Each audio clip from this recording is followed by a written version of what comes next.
What's up, guys? Welcome back to the Dweeb Factory here in Dallas, Texas. My name is Bo. I'm Kevin. And I'm Zach. And I don't read the show notes. Why don't you read the show notes?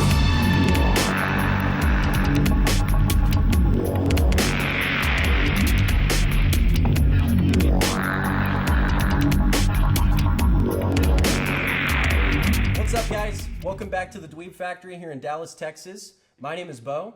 I'm Kevin. And I'm Zach. Thanks for tuning back in with us. We really appreciate all the support on the first video and all of your comments. Keep continuing to let us know things you would like to hear about, and also some of the things you maybe missed in the previous video that you want us to expound upon, or that you think we should have been fact checked on. And also, if you can notice our subject bar here on the side, if there's something you just want to skip ahead to or anything like that, feel free to go ahead and do so you can get right into the discussion. But for now, we're going to have Zach start us off with our first topic.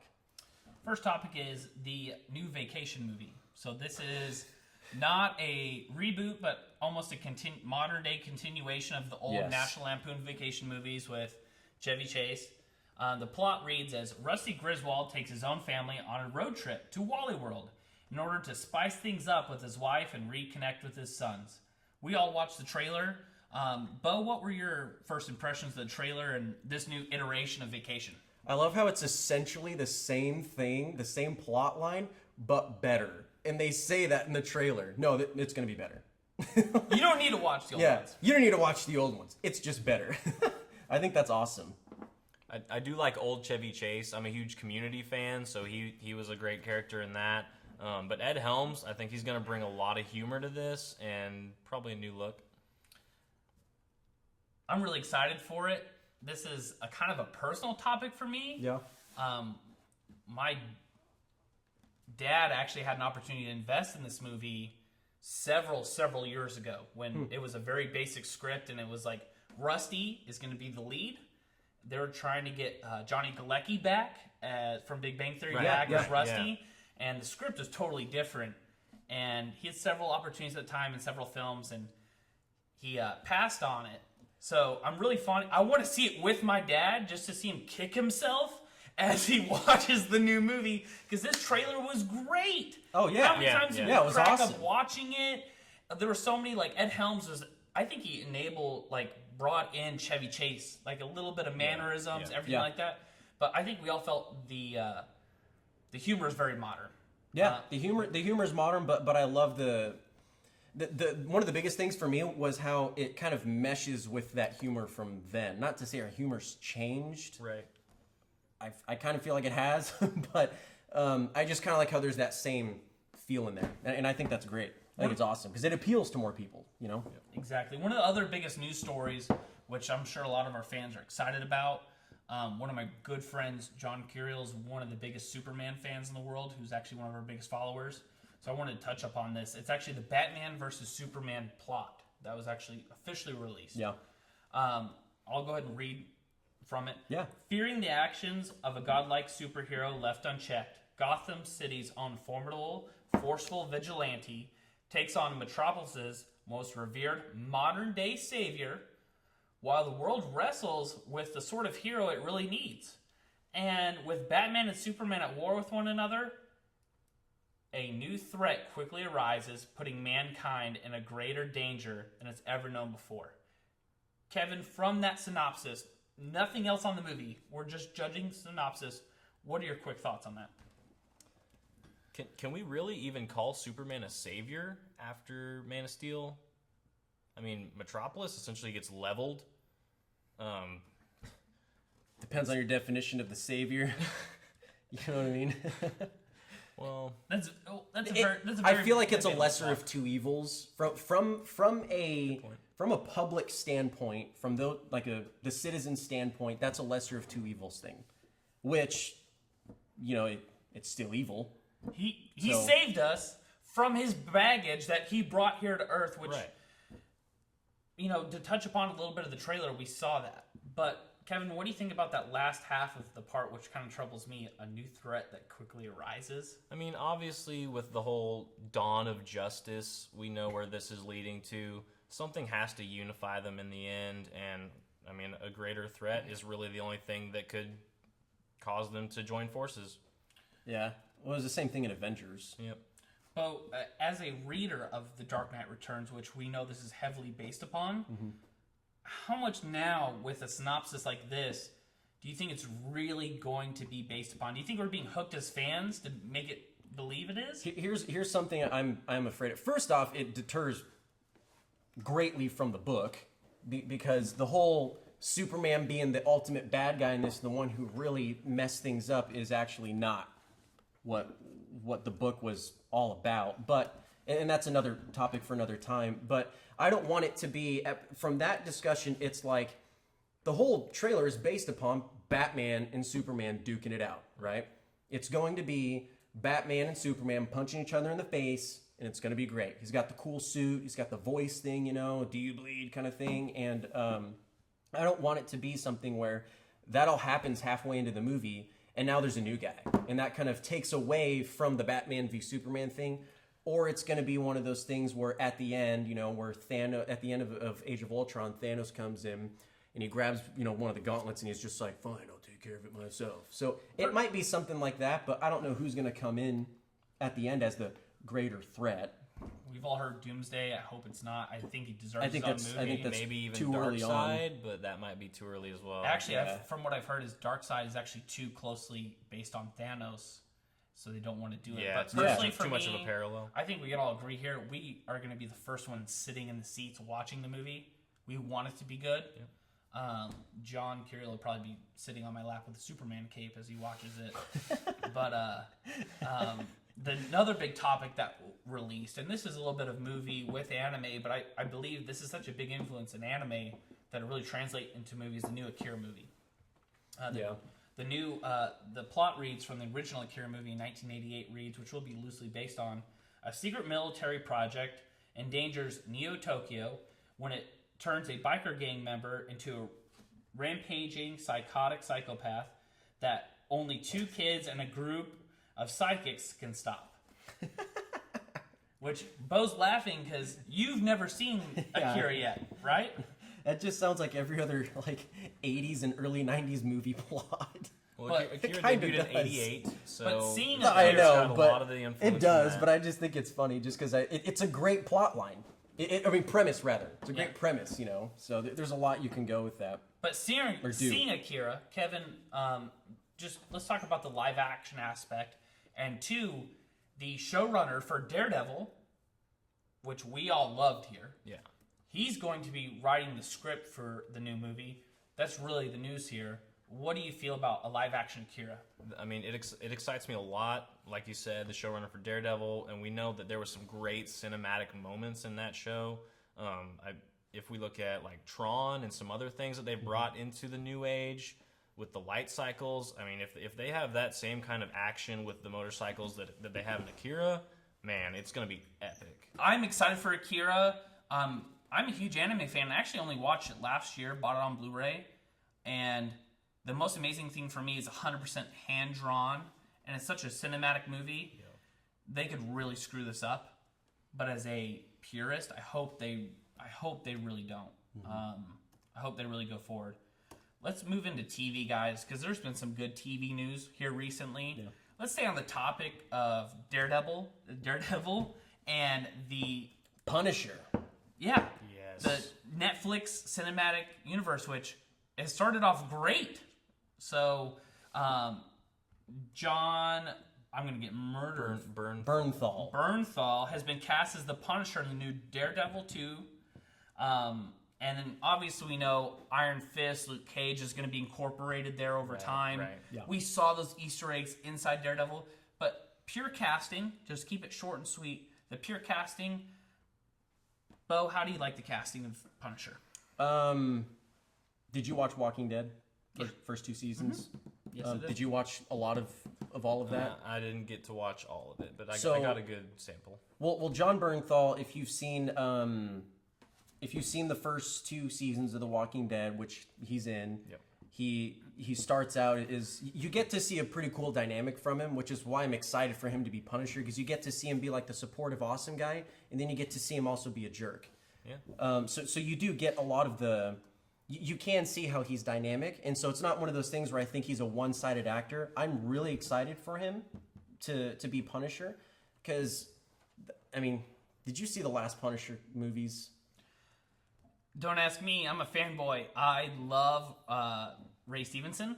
I thought that was a pretty fun popcorn flick, and I'm actually a huge fan of the original Punisher. So, I love the original Punisher. Yeah, original Punisher, but I'm talking about the last one or two. Did you guys see the short movie he did with James Caan, the guy who did the Power Rangers movie that we talked about last time, the Power Rangers fan-made movie?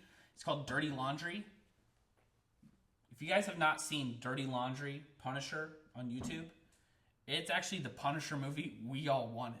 Oh, really? All these biker gangs And are outside messing with people. He's literally, Punisher's doing his laundry and sees these guys, walks outside, messes all of them up, and walks back in and that's what I mean. his laundry. Oh, Yes. That's what I want out of John Bernthal. I want him to be that, consummate bad A that goes in and just, wrecks stuff. And because let's be honest, Kingpin, Wilson Fisk, I thought was kind of a softie in the last season. I think they're just trying to humanize him. No, it was great. He did a wonderful job. I just thought it was kind of a softy thing, and so I want it to be something where it's two ripped, guys just really going at it, rather than some big dude, tossing around Daredevil like a pizza and then finally punches him in the face. I don't know. But I am excited strictly because I think John Bernthal has a great dynamic to his acting. My question to you, Kevin, is how do you think John Bernthal, how do you think his chemistry is going to be with Charlie Cox, who plays Daredevil? Because they're two kind of different people. Yeah. They're two different Marvel characters, but how do you think they'll play off each other, and why are you excited to see it? Daredevil does have a little bit higher moral ground than Punisher. Punisher's willing to sink a little bit lower into the grind. Everybody in the Marvel and the universe dirt. has a higher moral ground than Punisher.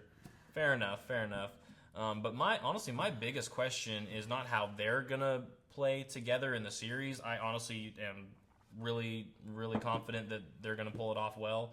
My biggest question is the Netflix cinematic universe, and I like how you made the distinction between the Netflix cinematic universe and the Marvel cinematic universe.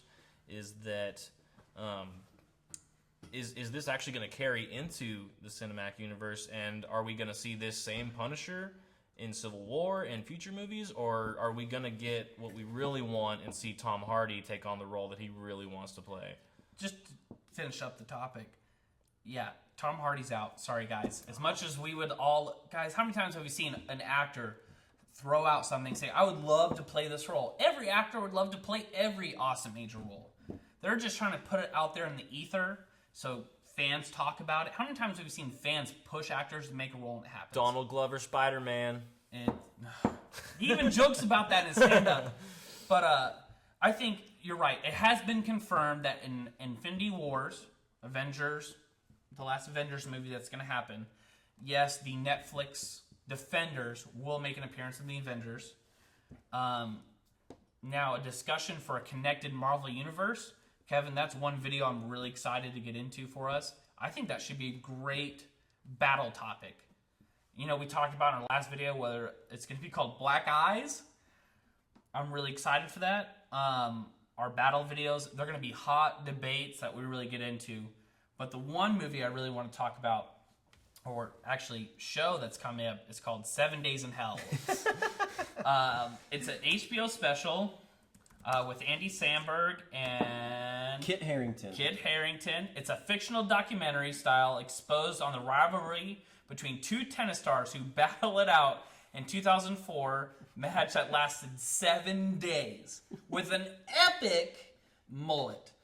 Real quickly, Kevin, quick impressions and thoughts. It wasn't a very long trailer, but from what you saw, I'm a pretty big fan of Andy Samberg. The Lonely Island stuff is hilarious. Brooklyn Nine-Nine was pretty good. Like it had its moments, but I don't have high hopes for this. I know you guys disagree, but I'm really not excited about it. It kind of just seems like it's gonna drag on for 7 days, and it's not gonna be enjoyable. with like subtle, funny moments, a little bit. Yeah, in there. it's gonna have its moments, of course, and like you said, the mullets and all of the extravagant, over the top stuff. But Bo, my question for you is, how do you think we know Andy Samberg can do funny? Yeah. What about Kit? Do we think he's going to be able to be an equal counterpart to Andy and pull this off? So think about his biggest role that everyone knows him for is Jon Snow in Game of Thrones, right? What about Pompey? That's a joke, by the Pompey? way. Yeah. Yeah, that's a joke, by the way. Green room. But everyone knows him for Jon Snow, and he's super serious. He's super great. Reading the books, he plays the role well, but there's not a lot of humor in that. Obviously, the humor is invested in other characters in that show, so you don't get to see a lot of that. I think because Kit Harington's a pretty young guy, and he's still exploring, I feel, a lot of his acting dynamic. It could be either a hit or miss, but there's also humor in being serious, which I think is hilarious whenever there's jokes flying around to someone and someone's trying to get someone to loosen up or whatever it is, interact with them, and the other guy's just stone-faced. That can be really funny. And I think that could be something that could really play to it. They could play as foils to each yeah. other. Yeah, exactly. That's why I think that's something that I think would be super funny, is if he kind of played to that advantage, if he's not good at being the wise guy cracking jokes like Andy Samberg is. Because Andy Samberg is great at just being ridiculous. So. And is this actually an opportunity for Harington to show a different side of himself? Yeah. Yeah. I think, and way to do it early in your career, right? Yeah. Yeah. So, like, for example, you People saw getting typecasted. You saw Jim Carrey for most of his career do comedies. When you think Jim Carrey, you think comedies. You don't think the number 23, which he did a fantastic job in, I think. And so he did that later on in his career, and you're like, oh, I didn't know he had that acting dynamic. But think of the options Kit Harington's going to open up whenever he performs well, or I guess worse than what we think he might. So I think to your guys' point, I think I'm excited to see him play off Andy Samberg, and can we all agree that I think he'll do well? Yeah, I think he's going to do fantastic. Let's go ahead and move on to the game section. This is where we're all excited for a lot of big news coming up. Oh, yeah. Let's kind of jump into it. The Witcher 3. Witcher 3 is great. I've been diving into that recently, and what I love about The Witcher 3 is that they're just throwing DLC at you. I mean, and it's free. Yeah, exactly. That's the best thing about it, is that you're not dishing out $10, $15, $20 for everything that you need. The Ill-Gotten Gains pack just came out for Grand Theft Auto 5, and there's way much more in that now, but you got to pay and you got to build up money in game just to get all the extra stuff. Now, did you play Witcher 1 and 2? No, I didn't dive into those. Okay, so Witcher 1 and 2 is my biggest thing on that was say you go and play a game like Fable. Okay. It was if you played it on Xbox, it was real fun to go around and you were able to use the triggers to cycle through some of your spells and stuff right. and do a lot of other cool stuff with your character. On PC, it was great because you had the hotbar right there.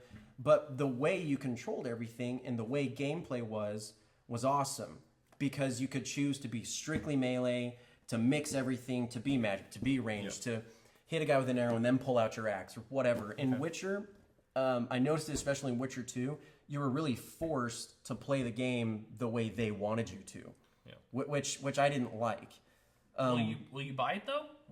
Witcher 3? Yeah. Will either of you guys be not buying Witcher 3? No, I'll totally buy it. Yeah, but I'm not going to give it a 10 out of 10. Yeah, Ratchet and Clank. Because I have played it. I have played a ton of it, actually. Yeah. It's in my Steam library and whatnot, but it's nothing that I'm gonna say is, oh, it's the best game of the year, it's the best thing I've played and stuff. It's definitely a hype train game. Yep. And you can't compare it to the last big epic medieval style, magic type of game, which was Skyrim, or maybe Dark Souls 2. You can't really compare it to those because the way it feels is entirely different. I played on PC and whatnot, but it's entirely different. So, and real quickly, Kevin, what about really? We've talked about Heroes of the Storm, Ratchet and Clank. What's the biggest thing for you that you're looking forward to E3? The biggest thing for me looking forward to E3, I'm actually looking forward to a lot of stuff, so it's hard to just choose one. I'm really big into Destiny right now, so that DLC, or not necessarily a DLC, but the new expansion for year 2, I'm really looking forward to what they bring to the table. But that is really going to determine whether or not I invest more time into Destiny. If they just throw one raid at us and maybe a couple new story missions, I want a new planet, I want 2 new raids. Yeah. I want one on Mars because the Cabal have not been touched enough, and they're one of the most interesting races in the game. But we'll save a little bit of the Destiny talk for later. What could disappoint you though? Like, what news could just totally crush your hopes?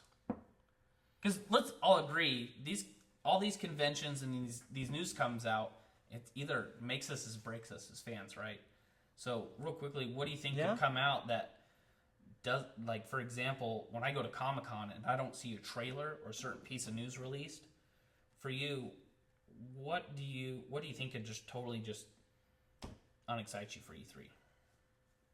If Nintendo doesn't have a good showing, they've really been kind of weak with the whole Wii U release. I mean, Super Smash Bros. Was a great title for that, and that actually brought a lot of consumers to the console itself.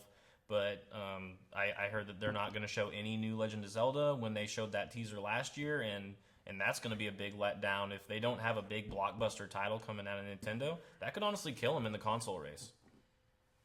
I totally agree. No, that's true. Yeah. What are your expectations for E3, Bo? Expectations or hopes? Hopes, expectations, hopes. wonders, dreams, excitements, all the above. And tell us all of your hopes and dreams for E3 too. Yes. I hope a unicorn pops out. Have you seen that list on IGN of all the games? That, like, if we're missing anything, please tell us. Because there's probably things we overlooked that we're like, oh, I want to play that too, or I want to. And we will. There's been several people in the comment section. James has mentioned to us a couple games that he wants us to talk about, and we'll talk about it. Yeah. You have to understand, there's a lot of things we talk about and we love and we want to get out to you guys, so please continue to fill it in the comic section. But, Bo, yeah, your expectations, your magical unicorns and dreams for E3. What got me into gaming was Marathon, Quake, and Doom. And I remember my dad introduced it to me when I was super young. Doom? All of those, yeah. Doom and Quake. Which, by the way, Doom being, I just have to mention this, us shooting here in Dallas, ID being a Dallas company that puts on QuakeCon, which originated Doom. I just have to mention that. Huge Dallas, Texas pride, and that's one reason of having this show. A quick plug for our show is we want to build a community around that, and I'm excited for QuakeCon. And yeah, QuakeCon's going to be great. Doom and World of Warcraft were the first 2 games I got. If there's nothing really announced at E3 about Doom, I hope there's a little bit something at QuakeCon. But in regards to E3, I hope there's at least a good trailer. Even if it's not gameplay, I'm okay with not seeing gameplay because I understand that. But even if it's just like a cinematic or it's a teaser or it's something, because all we've seen is what? The skeleton with those machine guns. The Gatling guns and stuff. Maybe at E3 we'll see, like you said, a trailer, maybe a little bit of gameplay footage, and then at QuakeCon they might even roll out a little demo. Right, yeah. It might even be playable. You never know, for a small segment.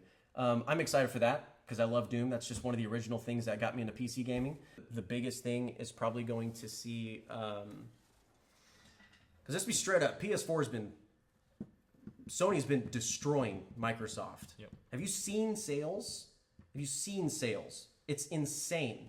Like the first couple of months that they were both out. That's why Xbox is lowering the price on their Xbox Ones, and they're coming out with another terabyte version, a full terabyte version. Exactly. And then on top of that, PS4 has a terabyte version too. Honestly, the hardware isn't going to be where you win the battle. It's with the exclusive games. Well, that's why they're pushing Windows 10, is they're hoping to push past your thought of exclusive games, which hardcore gamers care about. They're going for the average gamers like me who just care about, does your phone connect and talk to your Xbox and control your Windows? And that's cool and whatnot, but as one of the hardcore guys, I want to see a good Gears of War reboot. Talking exclusive games, Gears of War, Halo 5. If Halo 5 does not perform for me as an average gamer, if Halo 5 does just not come off and blow my socks off, I may just walk away from gaming altogether. What? There's so many other games out there, man. I've given up on Halo. life. No. Halo. No, I'm just kidding. You gotta be kidding me, man. Here's why I'm excited for Halo. We go back to Master Chief. They tried ODST. They tried Reach. Reach was awesome. I didn't like ODST. ODST was cool, but Reach was good. Reach was good. It was a great game, but I want to see some awesome Master Chief stuff. Which, if you've seen any of the screenshots from that, he's pretty beefy now, man. Yeah. He's a bigger dude, and he controls. They're part of some rogue squad thing, whatever.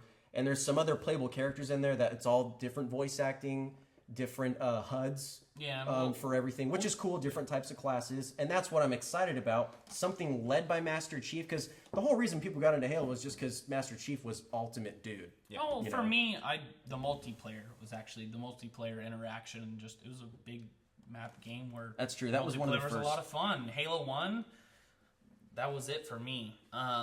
Is 343 going to pull it off the same way that Bungie did back in the day?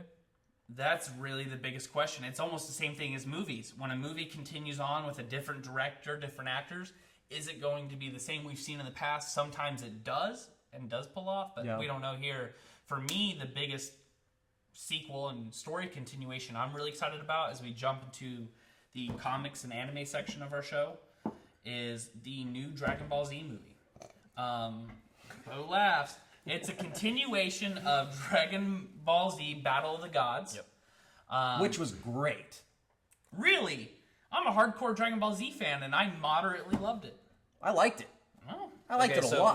My take on Battle what medication are you taking? Because you're oddly positive about this, which excites me. I was very greatly. satisfied. Think about how long you had to wait for another Dragon Ball Z movie. Very true. I was very excited about that, man. It was a great. nice refresher. Which can we talk about why it's coming out is because the fact that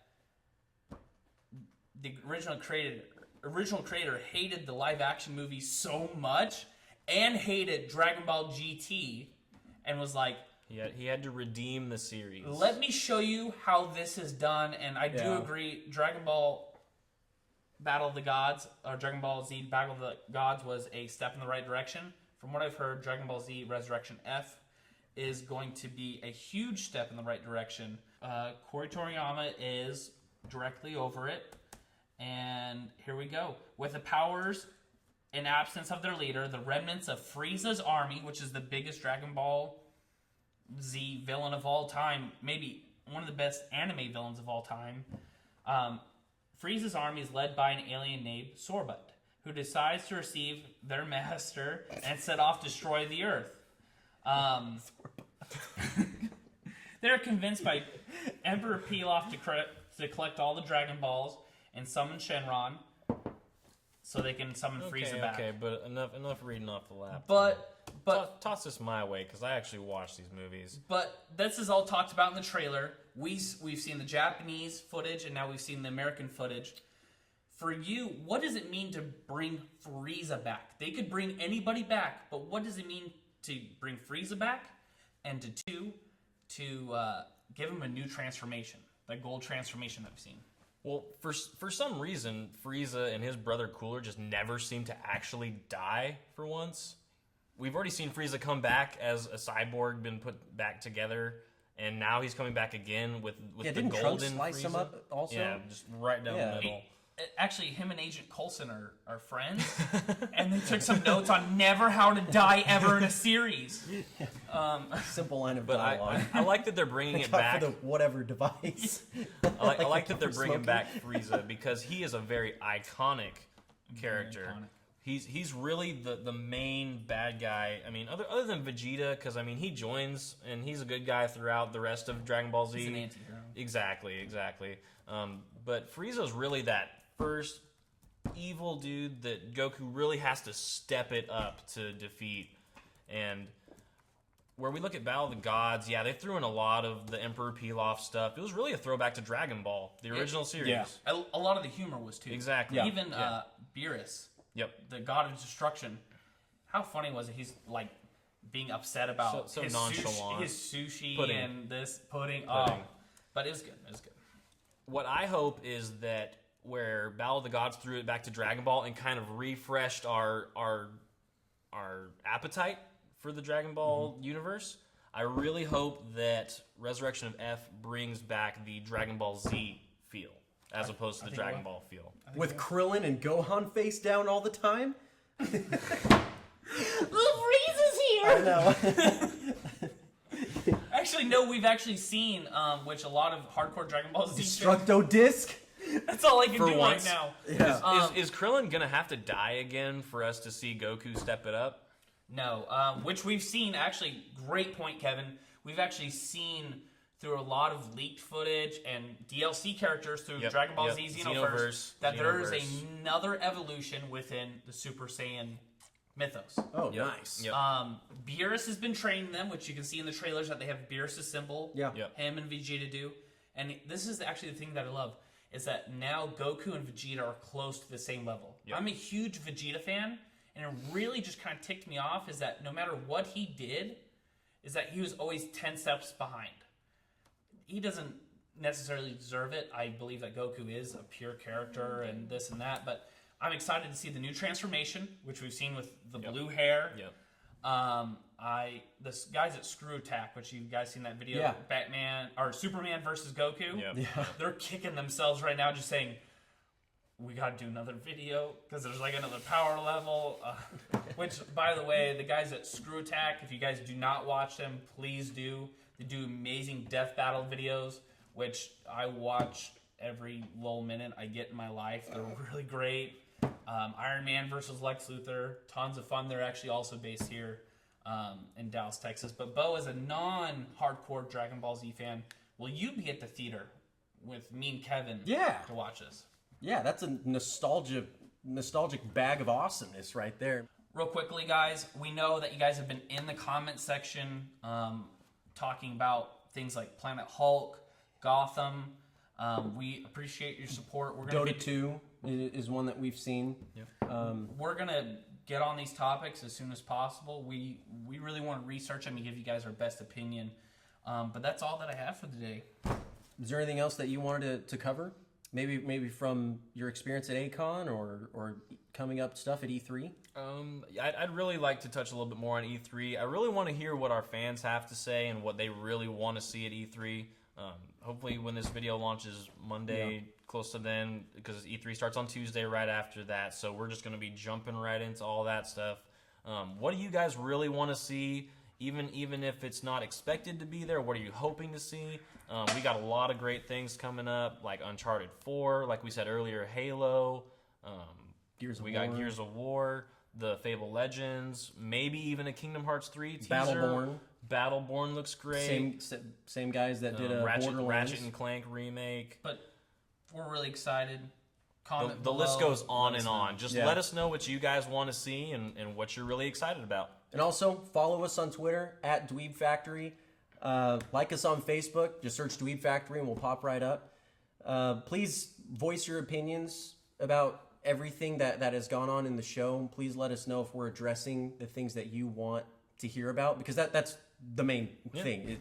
We're here for you. Is talking about what you want to hear about. So as for that, we're going to head out. We're going to go get some more stuff done. Also, be looking for our full spoiler review on Jurassic World. That will be coming out here pretty soon. And as for that, my name is Bo. I'm Kevin. And I'm Zach. Thanks for tuning in. You guys have a great day.